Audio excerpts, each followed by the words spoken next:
You're probably gonna have to edit a couple times because I'm a fucking idiot and you know that. That's a great intro right there. Oh yeah, no, that's the Perfect. perfect intro. That is so on par for me.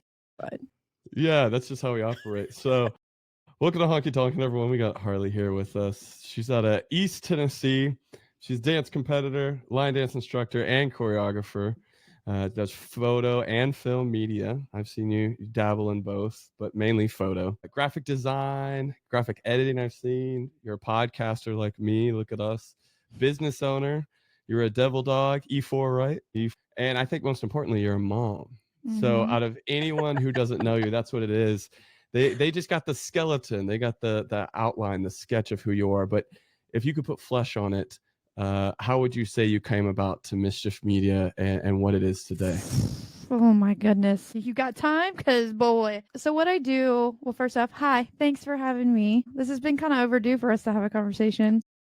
Oh, it's been like 2 years coming. Like, I'm one of the OGs that's been around you since like for a hot minute now.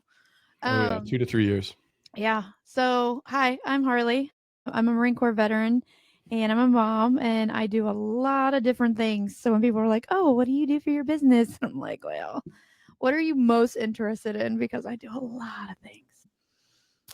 I basically turned my hobbies into a business because I was getting out of the Marine Corps.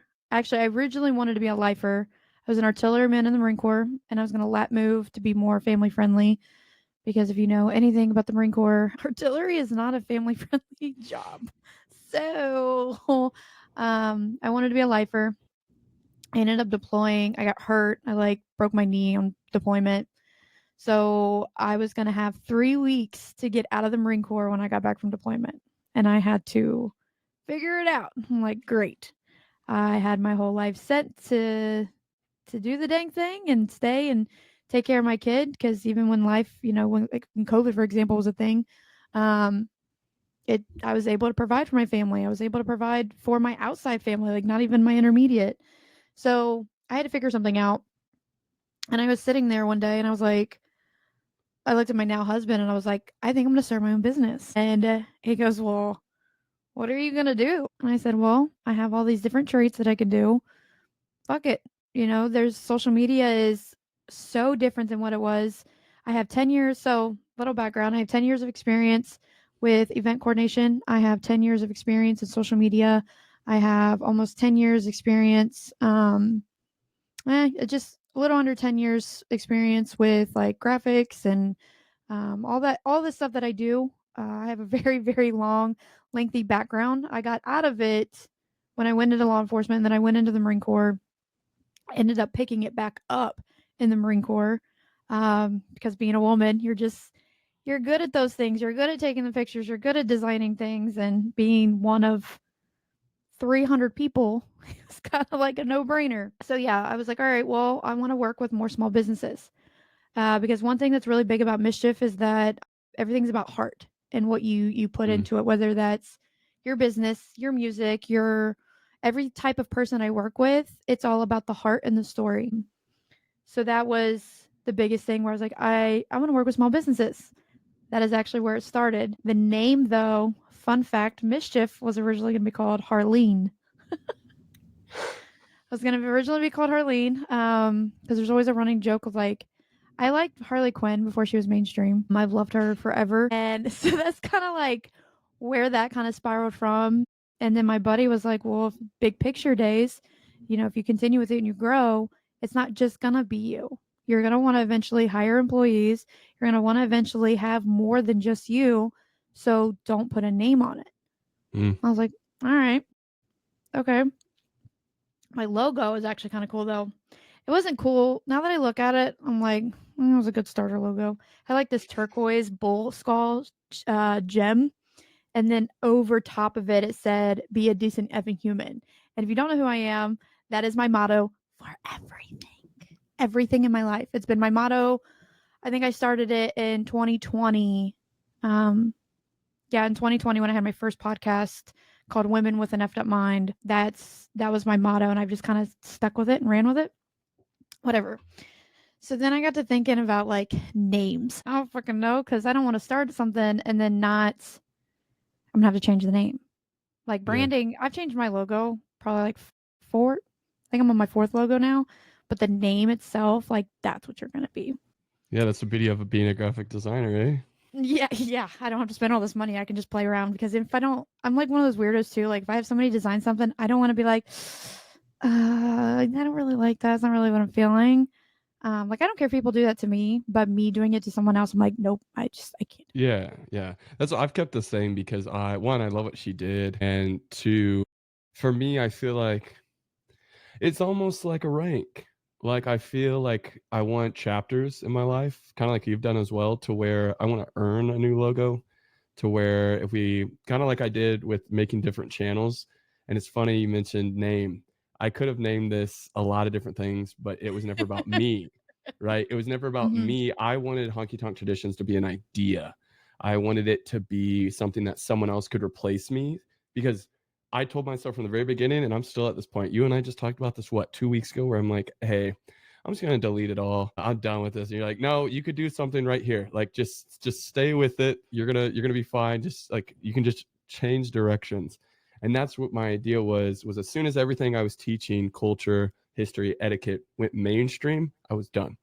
This was not, I did not want to be a lifelong instructor or anything like that. I just wanted to be a dude who made sure everyone was represented and went on with life. A That's dude it. being a dude. What's better than this? Guys being dudes.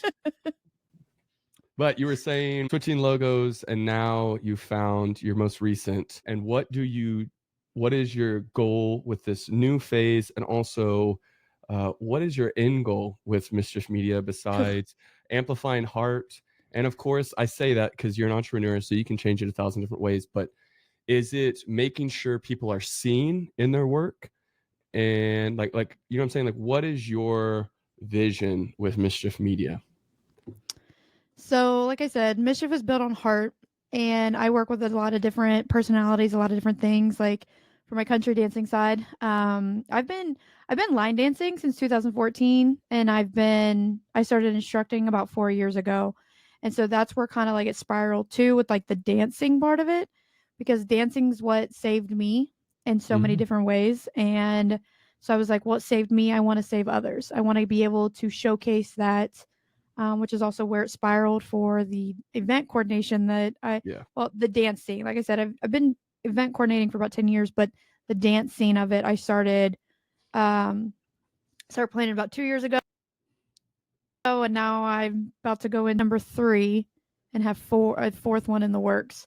So it's not like whatever. So that was the point of the dance scene, was to create a safe, Mischief was to create a, I fucking hate saying safe place, because that just, I fucking hate it. But there's a purpose behind it. I say a safe place because I wanted to build a community. And wow, okay, I guess the sun decided the cloud was spooky season. It's fun. Everyone working outside right now is thankful for it, and you and I are like, son of a Shit, we're coming back. God. Anyways, whatever. You can just hear me yapping. Yeah, So people are yeah, probably just listening to how great our voices are right now. In a yes. world. What is it? The ASMR? Where it's like, Yeah. that shit's so Hey, fucking hey weird to me. guys. Yeah. We're gonna be talking Dude, about if I country start talking dance. like that, you might get some new listeners. We don't want those listeners.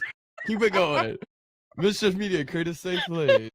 So yeah, so creating a safe place for dancers to feel more welcome to come into, like, introducing them to the dance scene, because in competitions alone, there's like that, we can do that a whole other episode, we can have that a whole other conversation, but that was the Exactly, yeah. point of Mischief's main purpose of event coordination, is that I wasn't liking what some people were doing, and Mhm. people didn't feel welcome to come into that community, and I'm like, no, dancing is supposed to be for everybody.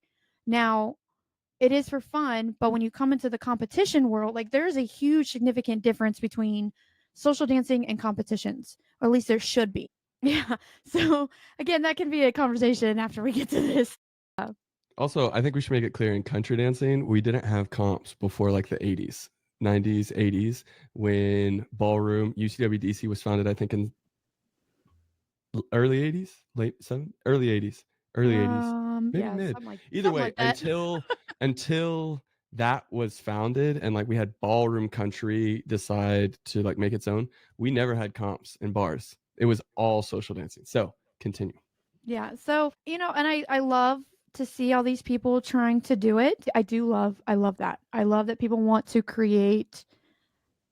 I say that. Let me backtrack that. I say that because there's so many people out there that are doing it as a money grab, and it is the most disheartening thing. And you're hurting people like myself, for example, that are trying. Like there are a lot of event directors that I work with personally, and it's not a money grab. And I absolutely love and adore them, and I learn from them. They mentor me, like the big names like that. I've been mentored, and I've picked things up. But there are so many things going on right now where it's like it's a fucking money grab, and it's disgusting. If you do this because you're like, this is a trend right now and you can make money off of this, I'm sorry, I'm gonna flat out say it, and I can say it because I don't give a fuck.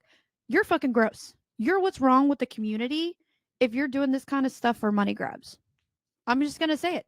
And I'm gonna turn this light on because I'm freaking Go myself for it. out. And I can So keep going. So now y'all understand, for all my Honky Tonk Traditions fans, you understand why I brought Harley on, because she's kind of a no BS gal. She sees things the way I see it, although we do have different perspectives. We see a lot of things the same, but we also have the same character and heart behind what we do. And mainly that's just truth. And so I hope a lot of people that might be coming here for Harley and Misschif Media will recognize we're very similar. We just approach things a little different. Not a approach things little different. bit different, a We little approach bit. things. We approach things a lot the same. It's just I think we have different thresholds, and that's what I'm also curious, because we could. I think you're heading into a direction I want to head into. I still want to focus on you though, because we can get to the Yeah. dance. So I'm going to take it back and push towards another Oh, so what tangent. the big picture is. So if this is the first time you've ever heard of me or heard me talk, I have a mindset of a squirrel, and I can go on tangents, especially when it's stuff that I'm passionate about. But just bear with us. Bear with me here. And if you know me, you already know this is how I am. So it's like you just have to grab my face and be like, right here first. But yeah, so big picture for Mischief, I don't know what that's going to look like for events, because one of the things that I've become, and of course, I turn the light on, the sun's coming back out. It's fine. But one thing that I'm super passionate about is working with musicians, and that kind of has been spiraling uh, in a direction that I was not expecting it to go into. I just kind of was doing it at first, be like, oh, music is my passion. Music is something where my heart lies. So I kind of put my hands in the cookie jar to go wherever the music takes me. Um, a new saying that I've been kind of dabbling in is like, I've always said, like, letting the wind take me where it wants, but letting the vinyl spin me how it needs. And I'm still working on that one though, because that was where the rebrand came from, was the vinyls. And as you can see, I have vinyls hanging up, but the vinyl, because my vibe is very retro-y, very old school, because I'm old school. There's a lot of things in my life that I'm very old school, but I was raised by my grandfather. And so that was the point of the rebrand, because I want to push towards music. And I've already started intertwining dance with musicians in their songs.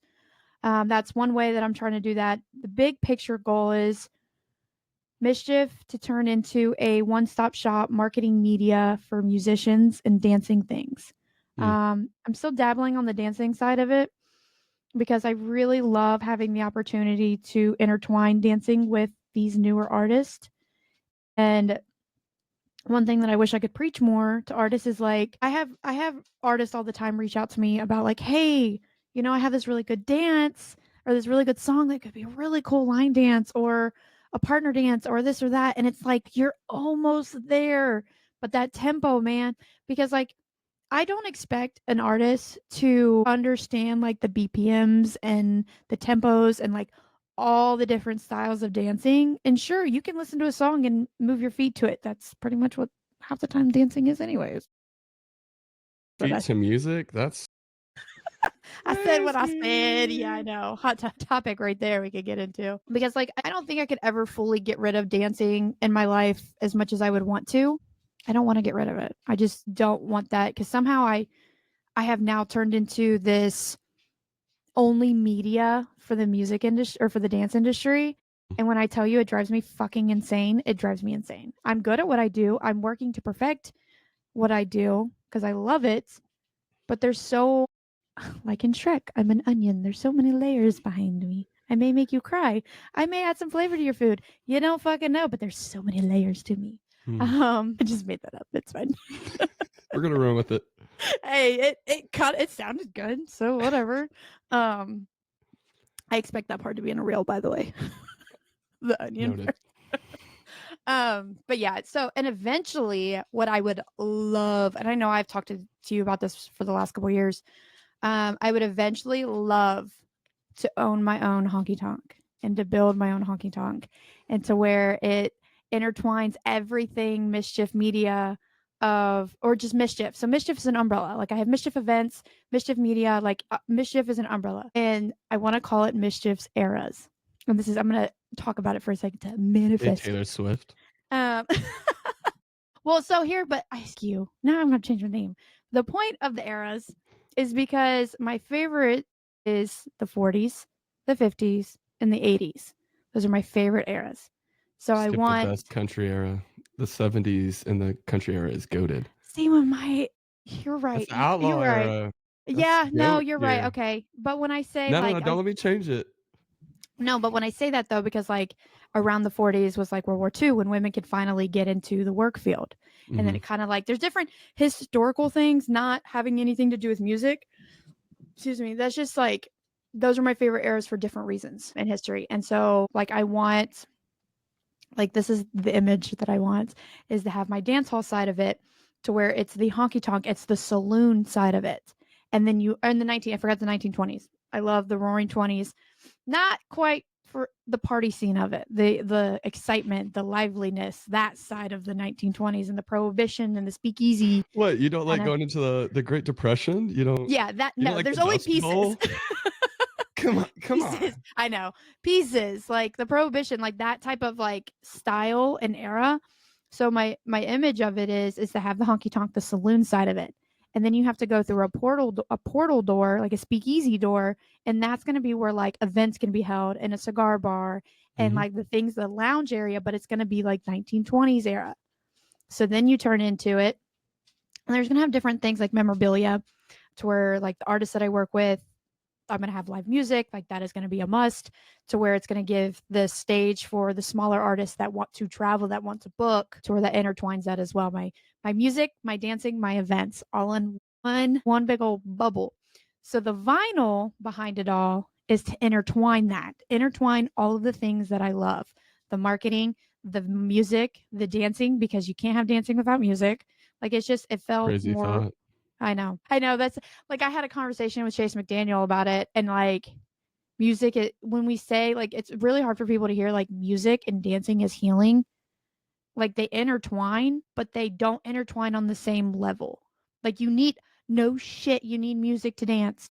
People would Shit. disagree with you, and I think that's a ballroom mindset because ballroom is meant to be the dance that can go over all genres. But if we're talking about country dance, you can't have country dance without country music. I can two step to Well, 50 Cent, but the point is, it doesn't look like country. It doesn't. It's hard to have that crazy concept here. It doesn't look like what country people do. For example, I always seek to make it look like I'm in a saddle. Actually, I don't seek to. It just happens. A Texas two step, if you look at just people's hips up, it looks like they're riding a horse, as it should, right? If we're just walking, I realized today traditional two step looks like you're chasing a soccer ball as like you're trying to be nonchalant about it. You're like, oh, let me go get it. Let me go get it. And you're just kind of you're like your shoulders are just doing this. You're kind of doing this, and your feet are just walking. So it'd be as if you're like a ball went past you, like, oh, I'll get it. Let me go grab it real quick. And this is what you're doing. But a Texas two, it does that. So it makes you like it legitimately looks like you're in a trot and you're just hanging out, right? Same thing with a polka. sounds like you got a new content idea. No, I've tried. I've tried. That you want to talk about layers? You want to talk about history? You know how much there's so much I would like to talk about. What happened to it's not crocheting. What is it in especially in the South, like when we made shawls. Knitting? The the like intense like I've seen these old ladies and it would take them decades to perfect it, but Yep. you like threads and you just mix them and it creates Mm-hmm. these designs. We're going to lose so much craft because it's gone. It's like the next generation isn't taking it because tradition's hard. Traditions are really hard. And when we think that history doesn't matter, when you're talking about prohibition, like moonshining, when you're talking about NASCAR, all of that bleeds into what we're doing today. You talked about you were in law enforcement. Like our relationship with also certain parts of our government is also in the culture. And the thing is, we can't talk about that in the dance community. We're going to get into this later, but we can't talk about it in the dance community yet because we still have high level people literally blatantly saying culture doesn't matter.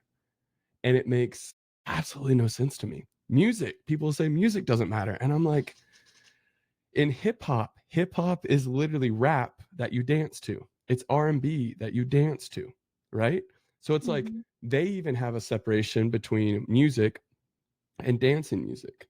There's a big difference, right? And that's not to say one's better than the other, but that's to say you can't just play country music, how broad it is, and expect people to be able to dance. And I think that's a tip to any artist. Correct me where I'm wrong, That Carly. is something that I've been wanting to push out too. I legit just haven't had time to actually push it out myself. Is that something that I wish artists would understand more, that if they want to reach out and work with dancers, and I honestly right now would be the prime time. I We're in just a got to do something renaissance. with yeah, right. I've been just got to do stuff with Jason Michael Carroll with a line dance, and it's country music, and it's a perfect dance to do for like an all level type of event. And when he first reached out to me, I've worked with Jason. He is my favorite person in the world to work with.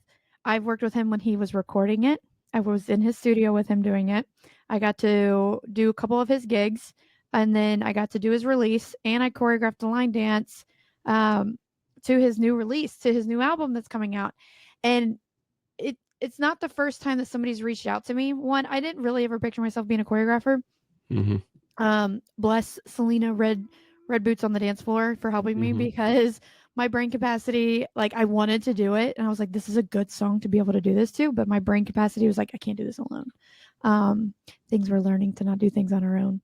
Uh, so like that is a tip to artists. Like if you want to work with line dancers, this is or just dancers in general, this is a perfect era to be doing that.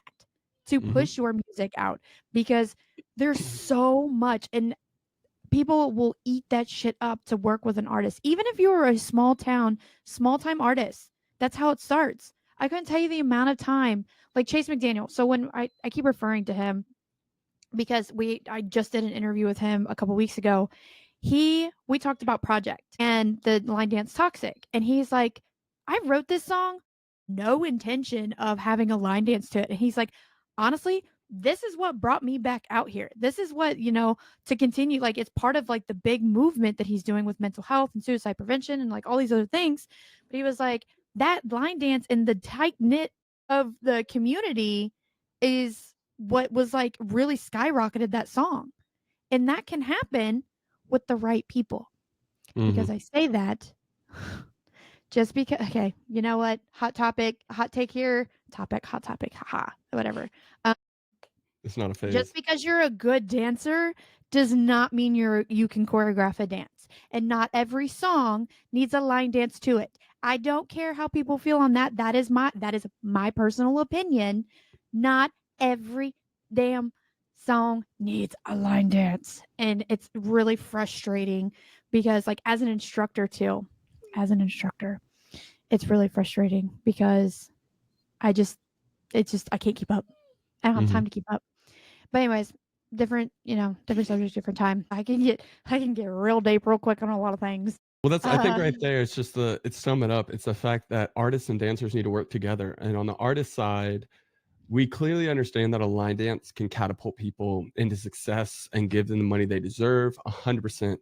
But to make a song and then feel as though line dancing is like a PR campaign, that's the wrong way to look at it. And on the mhm, flip side, dancers, we have to recognize that our connection to artists is just as important as them understanding that a waltz is 3/4 time, to understand what a polka is, to understand what a two step is, because when they're writing these songs, they need to understand clearly, write the song, give it what it deserves. Like Gatlin Johnson, I love, he said, serve the song, right? However, mhm, if you want to be a honky tonk artist, you need to understand how people are going to dance to this. So again, mhm, it's accountability on both sides. That also dancers, if we just give the same style to every single song, how are these people going to know how to change how we move, because country folk love sad songs. We dance to sad songs very often. Does that mean you need to make a sad sound? Not always. No. That's the beauty in it, is you can mix a sad song into a lot of different styles. But we as dancers have a responsibility to artists to change to their rhythm, to show them how their song moves the floor. And that way, like you're saying, with Jason Michael Carroll, is that he thinks about that in the songwriting process.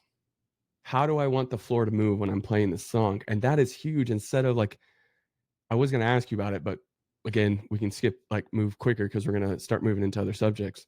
But honky tonks need live music. Streaming makes it very easy. I understand it's comfortable, it's easy. However, if all you think of as a dancer is what song do I want to request, that becomes a very individualistic and consumer type relationship. However, if you get out there with a live band and you're able to look at them and listen and say, okay, this is a two step, this is a polka, this is a waltz, this is a cha cha, whatever it is, they are in control of that night. And it's so rude to the band to think that you're in control. It's a relationship. They play Mhm. the music, you dance how you'd like inside of that rhythm. But if you're going to do the same rhythm to every single thing, it just doesn't make sense to me. Maybe I'm wrong in that, but it's like you're not listening to them. I would love I almost I it's so funny because, like, I'll be listening to something on the radio or I'll just be hear a song somehow, and, even though I'm not, like I will let me just put this out there now that I'm a very beginner when it comes to partner dancing. You know that I'm a very beginner in partner No, dancing. you can follow well. You don't have also the amount of opportunities. I don't, and I have this it's so frustrating, but whatever. So, I will it's like a game, like, I can hear I don't know what it's called, but, like, when you can feel music, I forget what the word's called, but that's, like, I can feel music, I can hear music, I can understand steps, I can see the steps. I just don't get to practice it enough to actually get to do it myself. I know if I had the opportunity, I'd be a damn good partner dancer. I know I would, but again, whatever. But I can hear it's, like, almost like a game to me, like, "Oh, what kinda song is this? Okay, let Yeah. me listen to it." Or I catch myself going, "Quick, quick." I Just teach like my beginners. Yeah. I like, tell them I to listen literally in the car. well, and that's what I'm so I have a class coming up in my event in Ohio, my Boots and Booze event. The class I'm teaching is actually musicality and feeling the music is what it's called. To me, to kind of intertwine my newer artists with new music and the way that I'm clashing it. This is one back to your question earlier was like, what is something that Mischief like a goal of Mischiefs is that I would love to intertwine. Let me PSA this real quick. It is not the artist's job to cater to us as dancers, but it just would behoove of you to understand we should all understand each other, like you said. Because again, dancing is such a trend. I can see it dying out, but it is such a trend right now that this is the perfect time to understand those type of things. You're like, I want to write a song. Cool, whatever. Anyways, I would love to be able, even when dancing is not as big of a trend, because dancing will always be a thing. It's whatever form that looks like, it'll always be a thing. Do I believe these competitions and all this will still be a thing forever? Absolutely not. But my thing is that I would love to mesh those two worlds of musicians and dancing. Like I call like the thing I had to do at Nashville Dance Fest was called Dancing Heels. Well, when I was talking to Chase, I called it Dancing and Music Heals. Because for me, music's been healing for me for my entire life. That has been my Mhm. life revolved around even outside of line dancing. And I would love to be in a world where I could that is something that I can do. Like I have an artist that's like, hey, I have this song and I know some cool, people that know how to choreograph a dance, be like, hey, let's intertwine the worlds. Do like how me and Selena did with Jason Michael Carroll. And I think that would level a different type of community. I think that and that's one thing that I'm so big on community, whatever that world looks like, is that country dancers or dancers in general might open a whole new like community to what this music is or Mhm. this artist they see a line dance or a partner dance and they see people doing this and putting it in their music videos, which by the way I've seen an influx of that and I adore that. I Mhm. love the amount of artists that are like, I want partner dancers, I want this in my music video, I want this, and they're trying to expose it too. I love that. I want more of that. but in the right way. And which I'm not even the type of person to be like, oh, this is the way you should do it. But whatever. Like, I'm probably bottom of the totem pole of that kind of opinion, but not here nor there. Yeah. So that is something that I would really love to do with Misschif is intertwine. But I may not have the capacity to be able to choreograph all these dances or whatever. Something that I also do for my events, and I've actually done it for other events that have asked me about music. I'm like, here's a list of good songs to put on your social dancing for two step, for polka, for waltz, for all these things. Here's some artists. So, for example, like Forever Country, I love working with them because they were like, "Hey, do you have some suggestions here?" And I'm like, "Okay, here's the line dances because I'm tired of listening to Mr. Weatherall." And I'm saying that on here because I have expressed that full heartedly as a primary line dancer. I'm tired of Mr. Weatherall in Texas.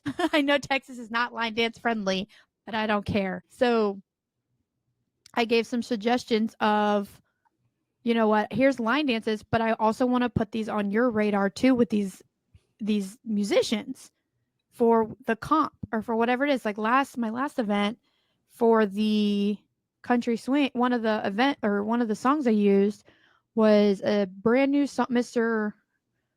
is by Nathan Wilson. I think it was like Mr. Lonely, but he just released it. And I was like, that's perfect. I'll put it out there. But that's how I've been intertwining it is putting it into the comps because it makes sense with the footwork. Because I can hear it. May not be able to do it, but I can hear it. I feel like though any beginner intermediate, that should be our first test. It's great that you can do again like a broken record, but again, that's marketing, right? Saying the same thing 50 times instead of saying 50 things one time. The same thing, like I don't feel we can move into talking about deeper subjects or actually talking about the culture. That's the whole reason I brought this up, is because I would love to get to a point where we can actually start discussing serious things, but we can't until we start understanding basic things like music. And if you are moving into an intermediate level and you can't pass an ear test, I mean, I have guys who can hit the most intense combos. I'm talking like 5 to 6 moves in one cleanly. And they'll look at me when a polka's on and they'll be like, "Is this a waltz?" And I'm like, "Why are you asking me? You've won. You have in a rodeo the highest form." Now, of course, buckles, regional, national levels. Buckles mean something where I'm from. Like we could have that could be a conversation right there with Buckles. Yeah, but well, people aren't ready to talk about it. Either way, Okay. you have a buckle, which means you should know. Like a bull rider winning a buckle, it doesn't matter if you are in your city level or P, like you went to the NFR, right? It doesn't matter if you're PBR. It doesn't matter if you're professional. You got in that chute. You know how to stay on top of a bull. It doesn't matter the level of the bull. But we have so many dancers now that are getting paid to travel who can't tell you the difference between a polka and a two-step. They can't even explain it. And that's what I love is when I have people in my class and I always test them. I'll give them tricky songs. I'll give them a slow two-step with the piano. And they're like, "Oh, that's a waltz." And I was like, being slow does not equal a waltz. You can have fast waltzes. Listen to the music. And what I love is when I see people, they don't count, they feel it. So when I turn on the song, they look down at their feet and they close their eyes and they'll just start moving to the music. And I was like, boom, stop thinking, respond to the song. And the next thing you know, when they learn these combos, when they learn these other moves, it just flows through their natural style because they know how their feet are supposed to move and they're able to move into it. So I No, digress well, hold on. because it So all works together. before you change on that though, how do you so if you see that somebody's just feeling music versus counting, what do you do to that student? Like what do you say to them? I'm just Who's curious. I'm just just feeling it? genuinely asking. Like, as you're talking about how you see somebody and you're like, no, stop. See, that's what you're doing. What do you do to correct or help that student? Like, I'm genuinely asking, like, what do you do in your own classes? Like if they can't feel it, if they don't move correctly to it, I normally always point back to their natural flow because I always have so many guys, husbands, who will tell me I have 2 left feet or I can't do this, I can't do that. I'm like, first and foremost, country is not easy, it's simple. And I see, like you were talking about, people who want to do a money grab. They normally see country, as most people do, in an elitist sense. So they think country is the dance to just get drunk in and you just do whatever you want to it. But country has a language. And so on one side, if someone is like a good dancer, but they don't know the culture or they know the culture and don't know how to dance to it, both, I just ask them to stand still. I'm going to play a song, and they start to realize like a waltz, most people naturally sway. And all I do is ask them, are you on time? That's normally the first bit of like, are you swaying on beat? Once they start to sway, okay, now we just have to take what you're hearing and what you're thinking in your head and put it to your feet. And so rarely do I find people, kind of like you were saying, dance will always be. And that's because we as humans naturally respond to music, right? So that's how we got folk dances, was because it's how they made sounds in their area. Your body will naturally respond to the music. I just have to push them in the direction of how country dancers respond to it. And so if they don't respond correctly, I'll show them, right? And rarely, I would say out of 2 years of instructing, I might have come across like 4 people that can't at least get it here. Does that mean they're the best dancers in the end? No. I can only do so much, right? As an instructor, I can only show them the way, and either they're visual learners or I have some guys who need the count, and so they're just counters. Like every person learns differently, and that's what makes you an instructor, kind of like you said. You can be a great dancer. That doesn't mean you can take an idea and articulate it 5 different ways. So really, I haven't really come across people that once I show them, let them listen to it, and let their body move to it, that they can at least understand the concept, right? It might take 3 lessons, but I've never, the only people that have done more than 3 lessons, normally they have something mentally wrong. And I mean that with complete respect of like they're genuinely autistic or something, and that's okay. All I push back then into one step, or I kind of just let them country swing how it used to be, right? I'd kind of just say, hey, enjoy the music, follow etiquette. That's it. I say, this is your Cool space. etiquette. That could be a whole Just, other topic too.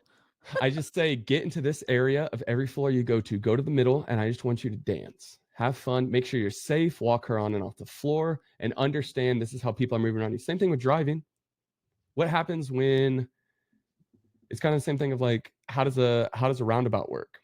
If someone genuinely can't grasp the concept of how a roundabout works, they shouldn't be on the road. However, most everyone can understand this is the flow of traffic. You need to get over there. Out of your skill level, I don't know if you'll ever get better, and that's okay. I want you to stay in this outside lane so that you can get on and off quickly. Now, if they're like, oh, I'm towing a trailer or I'm wearing this, that's a different discussion. That's where private lessons come in, right? However, if someone genuinely can't grasp it, I just show them, give them the counts, show them the music, and after that, everyone usually catches on. So I wish I could answer that. Maybe someone can comment on this or do it, but genuinely, I don't meet people if they feel the music. And I think that's the biggest thing. We don't need to feel the music in the way that ballroom or contemporary dance does, where it's just like, it's whatever you want. Like, no. It is whatever you want inside of this boundary. Because this dance has a boundary. I'm not going to waltz to a polka. You genuinely, like, you can if you know the counts, because both go to 12, the common denominator, a 4-4 and a 3-4, they go to that. However, why would I teach someone that? You know what I'm saying? Why would I be like, all you do is waltz, therefore let me show you how to convert it into a polka? No, I just teach them a polka. I teach them different ways to do things.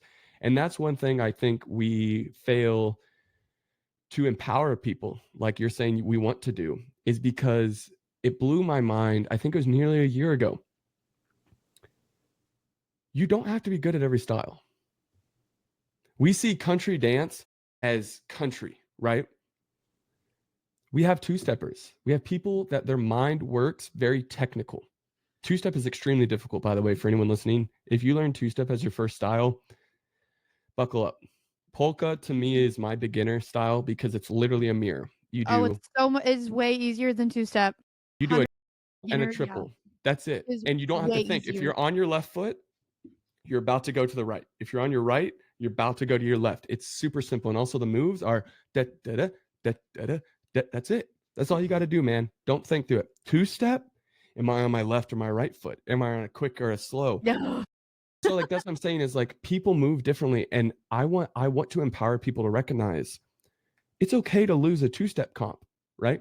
It's okay to lose a polka comp, but you might be the best at waltz, and I want to make sure you understand that is what you're looking for when you dance with people. I want you to, as soon as the waltz comes on, I want you to be confident and ready to be proud of what you're about to put on the floor. But when we just teach one style to cover all styles of music, people are going to feel inadequate or they're going to feel too confident. And to be honest, that's what I see most of all is they're like, "Oh, I know 20 moves, therefore I'm a good country dancer." And I was like, "You don't know what you're listening to. You don't know how to teach what you're listening to." And that's a discredit, like you're saying, to the artists that you represent because they're putting so much time and effort. You've seen it in the studio, how much time and effort these guys put into their songs. And we're not putting the same effort into our art, which is an art. You have to paint differently. You have to use different mediums. You have to do different things. But in the end, does it represent the culture? And so we could go on a bunch of different tangents, but I want to make sure people know who you are too and get to hear what you have to say on these certain things. But before we do, I'm curious, do you have any, like you were talking about your grandparents, do you have any ties to agrarian culture? Like, were you raised around a farm? Do you have anything there? Or is this something that, you got into line dancing and you learned to love the culture through that? So my grandfather's originally from Kentucky. My family actually founded Bath County, Kentucky, as where it really originated. And then growing up, I grew up around the farms, but we could never really afford to do anything like horses and stuff. Like I grew up around it, but my mom was a single parent and she was working all the time, and I was in sports and whatever else. And it wasn't until I was about in my when did I start going over there? I started doing stuff. Clayton was like it was like early 20s, like very, very, I think I was like 20 when I first started. Um, and it wasn't that it didn't have anything. I don't think it really correlated anything with dancing. It was just something that was always something that intrigued me, something that I Mm, always wanted to be a part of. And that's part of the reason why I now live in Tennessee and now have acquired working with 4 horses now that I'm now learning how to do all the things on the farm. I don't think it really correlated with the dancing. And to talk about with culture, I get why people say that culture is not important. I can see why, because if you think about it, it's a generational thing. It is the generation that has taken the dance community by a tsunami is generally 18 to 21 years old. That's about the demographic for it. And it started because they are the TikTok kids. That's what I call them, the TikTok kids. They learn things and they see things, what happens on TikTok and what's trending on TikTok. And for a while there, before it got banned, was people were getting famous because they could line dance.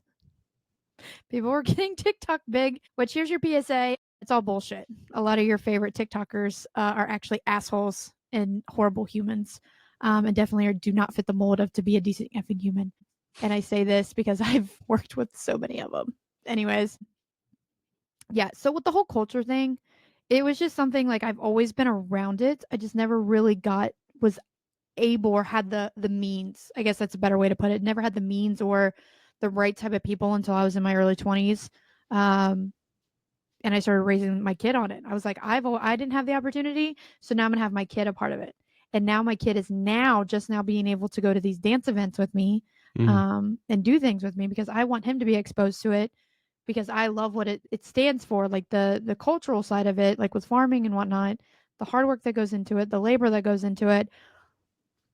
I can see. So while I get what you're saying and I respect and what you're trying to do, I can see why dancers don't care about the culture because to them, dancing is something for them to do or it's a healing matter. And it's good to know the background.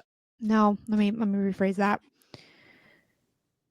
I can see both sides and I can understand both sides. I am a historical person. I am a cultural person. I respect things that have culture behind them. Um, and I got really, really more into that during my time in Japan. I mean, talk about a spiritual awakening. Holy Jesus. Which, fun fact, Japanese people love country dancing. Absolutely love it. The They have Coolest honky thing tonks I've out there. oh, Philly, they have a lot of and they do it I wish well. I would have known about that one when I was out there. I got to teach at one. It was called Nicheville. It had an E instead of an A. It was the coolest thing ever. It's a Whatever. little niche, you know? It was that part I was so amazed by was how they like embody like really embrace country dancing out in Japan. Anyways, yes. Did they play The country Japanese music? people did. Oh yeah, I was the one I was in charge of the playlist. So yes. Well, even if you weren't, that's what if people get to see the videos I post on my account, it's kind of crazy. Again, if we don't play country music, we don't look country, we don't have country rhythms, like dance, country styles, I just don't know what we're doing. That just reminded me. Okay, so when I was in the Marine Corps, I got to work with the Dutch and the a lot of people from the UK, and that was I'm not gonna lie, that was probably my favorite part. My time in the Marine Corps was working with the foreigners.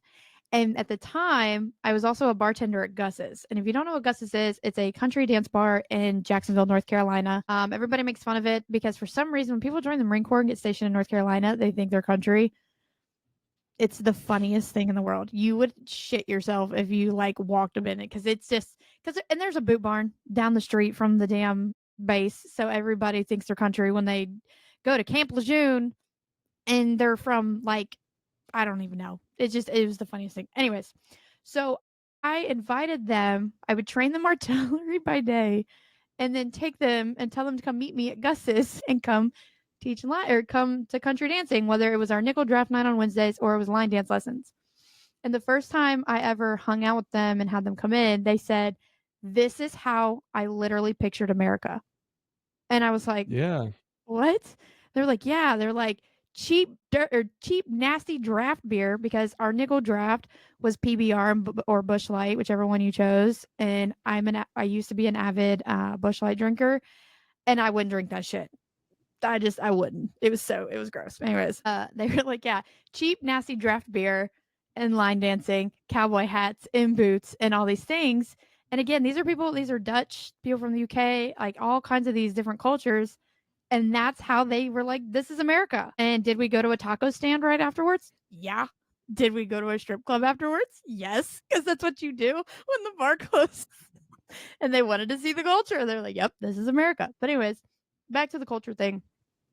I think just the hard part with preaching that, right? I truthfully don't think we would ever get to an era or a time where people are going to start talking about culture. And do I think people should know about it? Do I think people should understand it? Yes. But that is me talking as someone that loves history. Some people just don't care. And I get it. Right now, though, my beagle keeps moving my desk, as you can see, his tiny little butt. Anyways, right now we're in an era, which I kind of love seeing, is that making competitions country music, making country dance events country music. And there's a whole influx of it. People either falling out of love with the dance community, which is kind of, I get it, but there's a push for that. And so there's things, and like me and you, or like quite a few other people have been preaching that. That I think is where the culture is going to come to life. It's to where we go back to the country, whether that's the old school, the new school, whatever type of era of country it is. I think that's when the culture is going to be tied into it. Because yes, it's called country dancing, but then I can say this because I did it.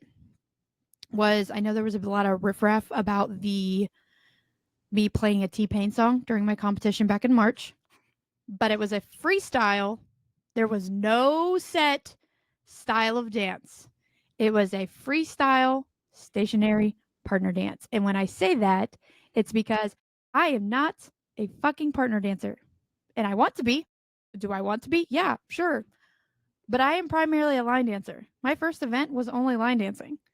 That was my way to open the door to something that I'm about and don't have a lot of background in. And that is why I opened it to freestyle. So whatever song played, this was also me tying in the musicality side of it. That song playing would dictate what style of dance. Now, granted, did everybody do fucking country swing? Or attempt to do country swing? Sure. Yeah. Whatever. But that is why I did that, was to, because that was my, again, way Mischief does things, trying to intertwine things in a different way. So I didn't say it had to be West Coast. I didn't say it had to be country swing, East Coast, Bar Coast, all these different styles. I'm going to play a song. You need to listen to the music and figure out the footwork on it. So that was kind of where that was at. But if you're going to label it like country swing, make sure you're playing country swing music. If you're going to do a two step, don't play a waltz song, because that's been a thing here lately. It's clearly a waltz song, or clearly there was one comp I was watching and it was very. Could you do it? Sure, yeah, you could, but if you're an event and not a new event, you should know the difference. Same thing with, I heard a polka song. I'm like, how how are people supposed to country swing to a polka song? Like, maybe I'm wrong, maybe because I'm not, maybe because I am, don't have the background or the knowledge enough, but I felt like, and then I heard complaints. I don't know what it is, but I love this. So if somebody's actually here and listening to this still, I love that people come and tell me things and people feel that I am that safe place where they can give me the feedback, not have to worry about like backlash or repercussions or whatever. I've always been that way, even outside before dance. But like, I hear all the feedback, I get all the things. Like, even with me being in certain areas, I get like, I got a text the other day that said, we don't feel comfortable doing these comps anymore or going to these events anymore because everything's rigged. It's always the same people. It's always the same things or whatever it is. And it always seems fishy how certain things happen. And I'm like, okay, if that is what you were seeing, okay. Because I don't see everything. I don't. So when people tell me these things, it's like, anyways, I'm on a tangent now. Back to the whole culture thing. I warned y'all at the beginning. Back to the cultural thing. I really think the music is where that culture is going to, where it's going to be and how it's going to come to life. And then that's that. My dog is eating my coat. Well, I'm gonna. It's not necessarily a pushback, but the thing I'm curious. You mentioned something about a healing space for these guys, and they don't have to care about culture. For me, I don't think I hold regulars accountable. It's when they start posting and when they start becoming instructors, which that's naturally what happens. We win a comp, we start teaching lessons, we form a group, and then we become an instructor, and all of a sudden people get hired to teach us stuff, right? I'm not here to gatekeep. I've always said gatekeeping is left for the children. But like you're saying starting with the music. I agree. In all of those three categories of what makes country dancing, we have to do something. And I think the music is the best thing to start with. But then again, it starts the conversation of what is country music? I wish we could table that conversation, right? But what you're kind of saying is in these comps, it should be promoting something. And that's where also a lot of people try to say I'm gatekeeping by asking for boots. When in reality, a lot of country styles should be sliding. You can't slide in your tennis shoes and fuegos and other things. Those are meant for stationary styles. They're also meant for all types of floors. But in a country dance comp, we should be doing our best, but not everyone has it, hardwood floors. That's why every country song you hear talks about not concrete slabs. Doesn't always talk about dancing in the fields. It talks about dancing on hardwood floors. And the whole reason of that is leather and wood slide together, and that pushes you to dance a certain way. So I'm not here to make every TikToker the most cowboy, farmer, redneck person, but they should know this stuff. And that's why I see if you're saying that it's okay for these guys to not know culture, agreed. That's fine. But if you're going to step into a leadership role, not just that, where do the country folk go for a healing space? Where do the country folk go to dance? Because they can't compete, which again, I don't think comps make you a country dancer.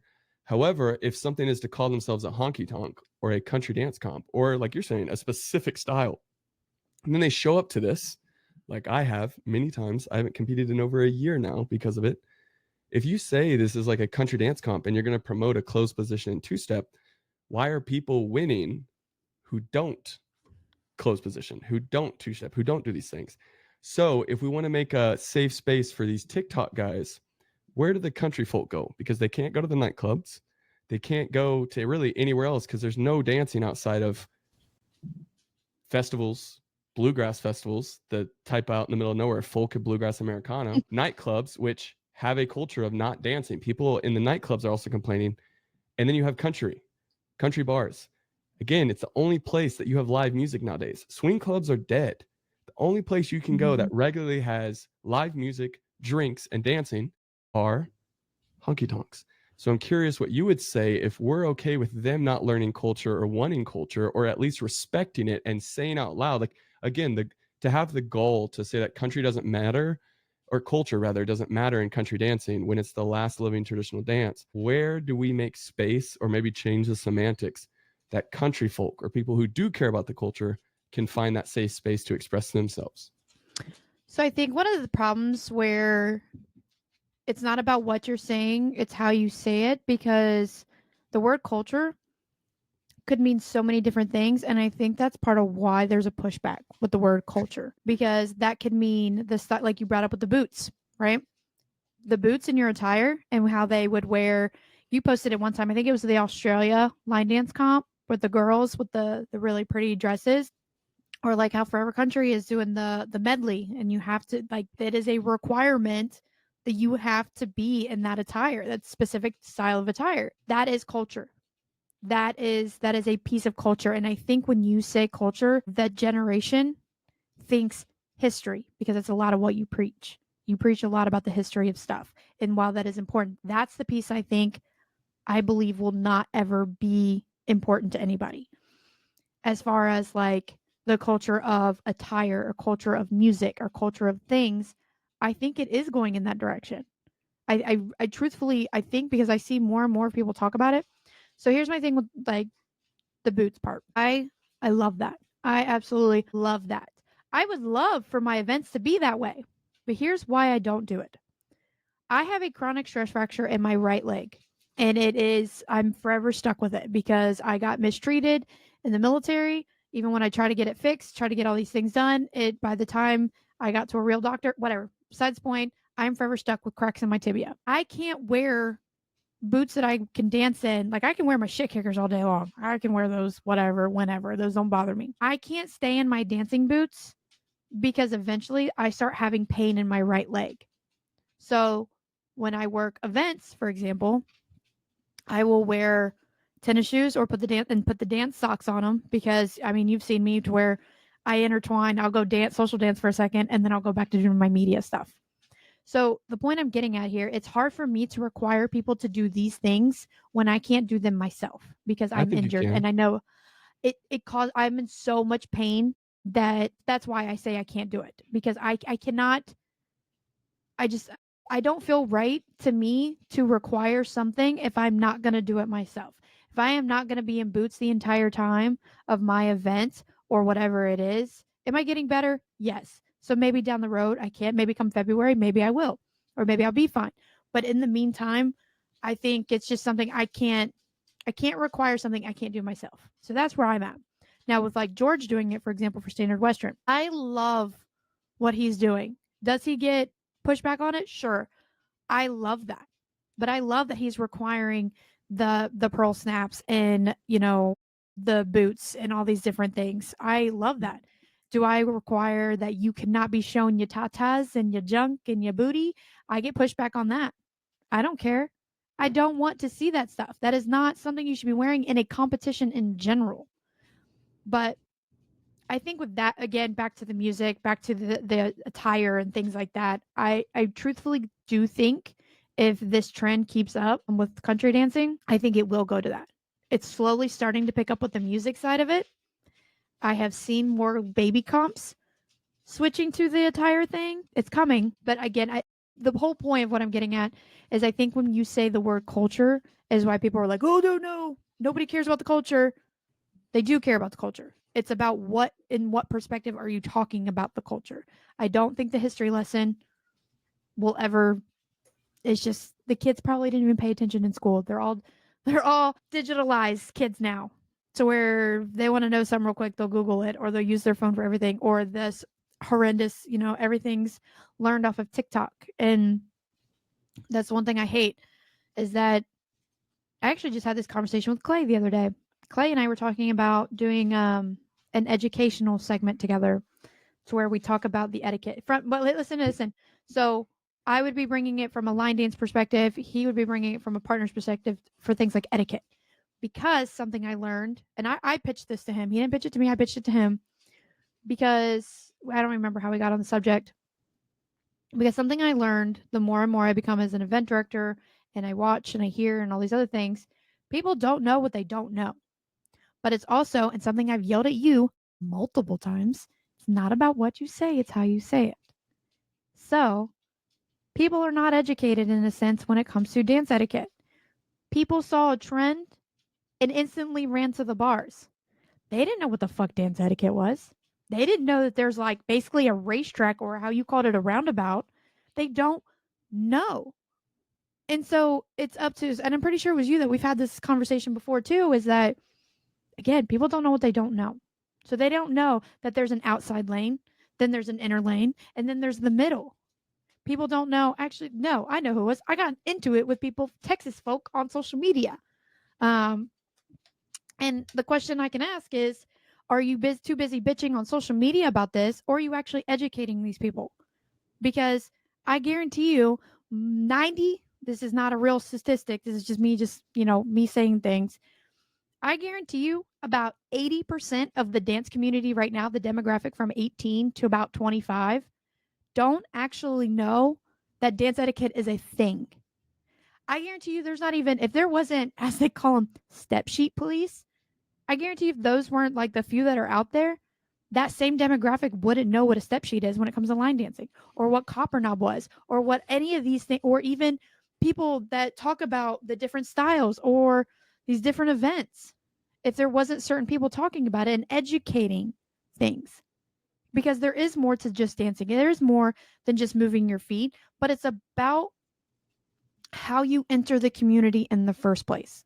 Did you enter the community to just dance? Hey, fuck it, we ball. This is just what I want to do because I'm a lawyer, I'm a doctor, and this is the only time that I have, a peace of mind is that 3 minutes on the dance floor, whether there's a partner dance or a line dance. Or are you the type of person that's like, I love teaching, so I want to continue my education? That right there alone is something a lot of people miss because they think that they have these buckles that they know what they're doing, but there's so much into it. There's so much into the community. It's just about how the type of audience you need to be talking to. Are you talking to the ones that are just like, man, I'm just here. I just want to do my dance. So how Call do it a we know the day. difference between the two?